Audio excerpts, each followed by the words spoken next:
नाज़रीन, इस वक्त इस्लामाबाद के अंदर मुज़ाकरात जारी हैं। दो बड़ी पार्टीज, दो बड़े प्लेयर्स इस वक्त इस्लामाबाद के अंदर इकट्ठे हैं। पाकिस्तान को अल्लाह ने आज बहुत ही ज्यादा इज्जत दी है।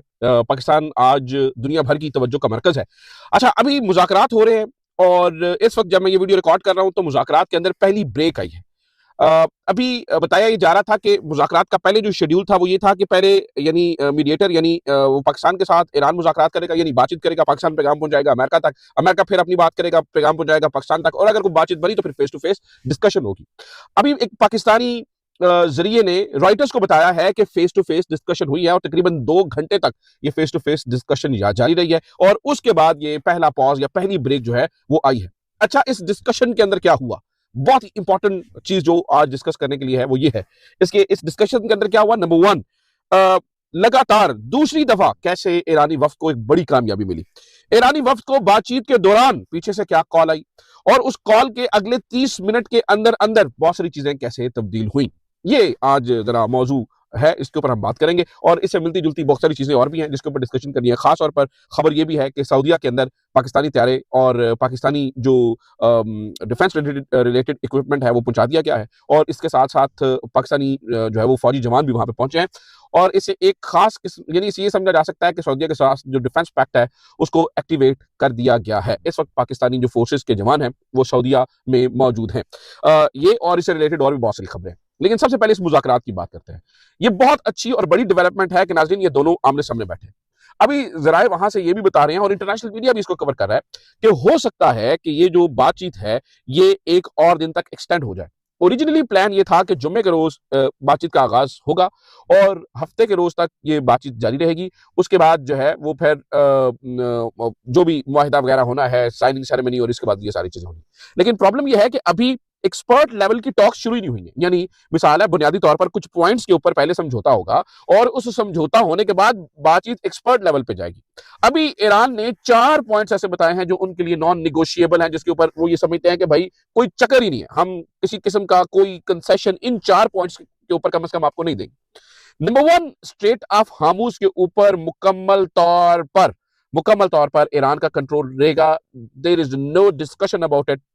ईरान उसको बिल्कुल ऑटोनॉमी यानी एक बिल्कुल आजाद हैसियत से देखेगा, जैसे चाहेगा उसको कंट्रोल करेगा। नंबर 1।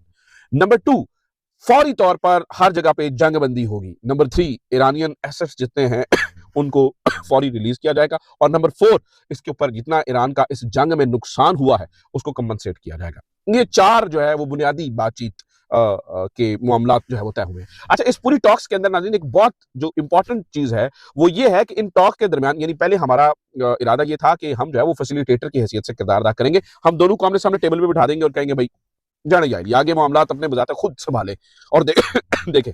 लेकिन माफ कीजिएगा, एक जो बहुत इंटरेस्टिंग चीज नाज़रीन हुई है वो ये हुई है कि इस डिस्कशन के अंदर तीसरा फ्रीक यानी पाकिस्तान तीसरे फ्रीक की हैसियत से बैठा है। फ्रीक से मुराद ये है कि हम जब फेस टू फेस डिस्कशन भी हो रही थी तो बताया ये जा रहा है कि जलासे मुनीर इसके अंदर बैठे हुए थे।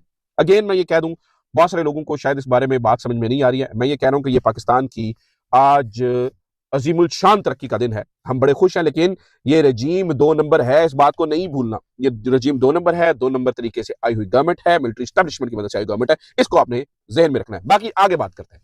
अच्छा, जब ये सारी बातचीत चल रही थी और डिस्कशन हो रही थी तो एक बहुत मजेदार चीज हुई।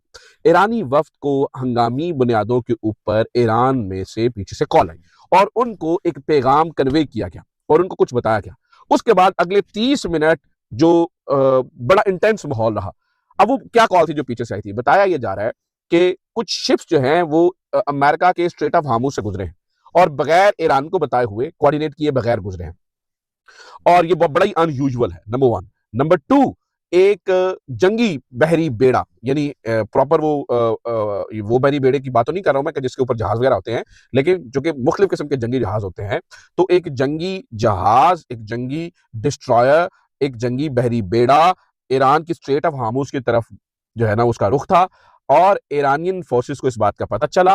उन्होंने फौरी तौर पर पाकिस्तान में मौजूद ईरानी वफ्द को कॉल की और उन्होंने कहा कि अमेरिकन वफ्द को ये बताइए अगर अगले 30 मिनट के अंदर ये डिस्ट्रॉयर यहां स्ट्रेट ऑफ हार्मुज से पीछे नहीं हटा तो हम इसको तबाह कर देंगे।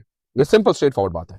ये जब बात यहां पे पहुंची तो ईरानियन वफ्द ने ये सोचा कि भाई एक तरफ तो बातचीत जारी है, एक तरफ डिस्कशन जारी है, एक तरफ ये सब कुछ हो रहा है, तो दूसरी तरफ ये अमेरिकन डिस्ट्रॉयर जो है, डिस्ट्रॉयर शिप, ये क्या कर रहा है स्ट्रेट ऑफ हार्मोज की तरफ। तो ये बात नाज़रीन अगेन अमेरिकन वफ्द को बताई गई और उनको 30 मिनट की डेडलाइन दी गई।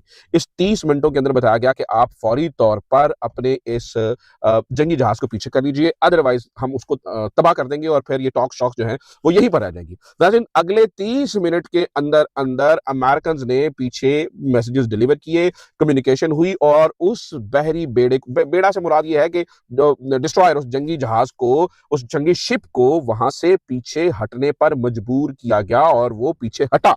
ये बताया जा रहा है मुज़ाकरात के अंदर ईरान की दूसरी फतह। पहली बात यह है कि ईरान ने मुज़ाकरात होने से पहले दो चीजें रखी थी। नंबर 1, आप हॉल्ट करेंगे ऑपरेशंस को जितने भी लेबनान पे हो रहे हैं, क्योंकि Lebanon is the part of the cease fire, you are violating the cease fire, you means your ally is violating the cease fire. Number 1। Number 2, Iranian assets को डिफ्रीज किया जाए।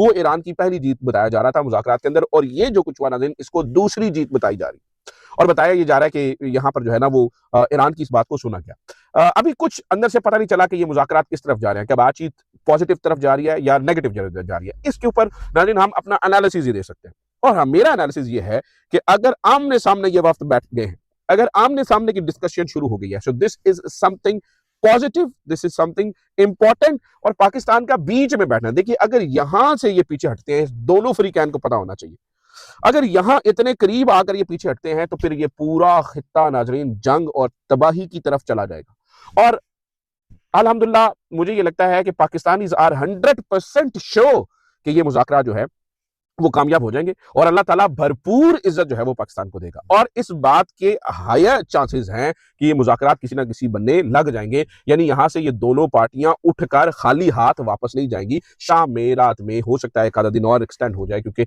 एक्सपर्ट लेवल के, यानी वो फेज अभी शुरू नहीं हुआ है माफ कीजिएगा, वो फेज शुरू होना है।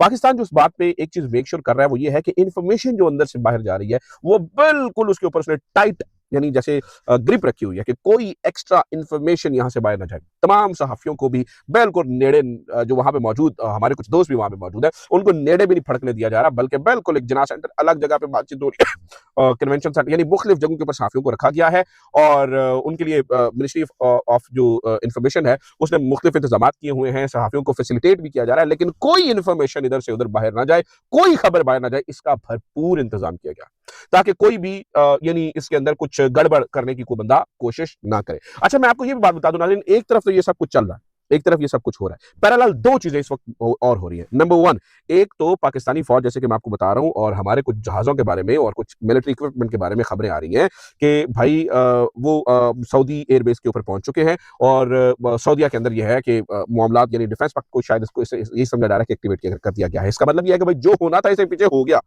अब अगर लड़ाई छिड़ती है, मेरे ख्याल से ये जेस्चर पाकिस्तान देना चाह रहा है सऊदी अरब, अब अगर लड़ाई छिड़ती है तो भाई फिर काम खराब हो जाएगा। हमने एंड तक कोशिश की पूरे मामला को ठीक करने के लिए, तो फिर हमारी मजबूरी होगी सऊदीया का दिफा करना, नंबर 1, क्योंकि हमारा उनके साथ दिफाई मुआहदा है। नंबर 2 नाज़रीन, ये भी बातचीत हुई है कि सऊदी अरब $5 बिलियन सऊदी और कतर के बारे में खबरें आ रही है कि वो पाकिस्तान को देने जा रहे हैं। और पाकिस्तान का जो फिल वक्त का जो मसला बना हुआ था, यानी ये जो अमारात ने हमारे साथ किया फौरी तौर पर मांग कर, उसको, उस मसले को हल किया जाएगा, पाकिस्तान के फॉरेन रिजर्व जो हैं उनको स्टेबल रखा जाएगा। तो ये खबर भी आ रही है।